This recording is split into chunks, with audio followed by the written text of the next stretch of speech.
লন্ডনে গিয়ে বিজ্ঞাপনে কাজ করলেন সিলেটি আঞ্চলিক নাটকের জনপ্রিয় অভিনেতা কাট্টুশালী। তিনি গত দুদিন আগে একটা পোস্ট করেছিলেন ওনার ফেসবুক আইডিতে, আর সেই পোস্টটি হলো তিনি একটা অ্যাডের শুটিং করতেছেন। আর গতকালকে উনি একটা ভিডিও পোস্ট করেছেন, আর সেই ভিডিওতে আমরা দেখতে পারতেছি উনি ওনার অ্যাড ভিডিওর শুটিং কমপ্লিট করেছেন এবং উনি সিম্পলি ফ্লোরিং ফার্নিচার নামের একটা কোম্পানিকে প্রমোট করে গেছেন। তো আমি আপনাদের সামনে একটু অ্যাডটা চালিয়ে দেখিয়ে দিচ্ছি।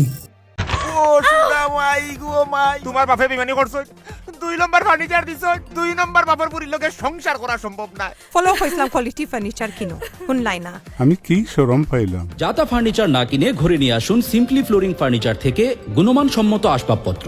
আপনার সাধ্যের মধ্যে সাজিয়ে তুলুন আপনার বাসস্থান। টেকসই বেড, নিত্য নতুন ডিজাইনের ডাইনিং টেবিল, আরামদায়ক সোফা, ড্রেসিং টেবিল, আলমারি, ওয়ার্ড্রোব, রুম কার্পেটিং সহ ঘর সাজানোর সকল আসবাবপত্র। তো আপনারা দেখতেই পারলেন কাট্টুশালী কিভাবে লন্ডনে গিয়ে অ্যাডভার্টাইজ ভিডিওতে কাজ করতেছেন। সো যদি আপনাদের এই ভিডিও সম্পর্কে যদি কোনো মতামত থাকে তাহলে অবশ্যই কমেন্ট করে বলতে পারেন, আর চ্যানেলে নতুন হলে সাবস্ক্রাইব করতে পারেন। ধন্যবাদ।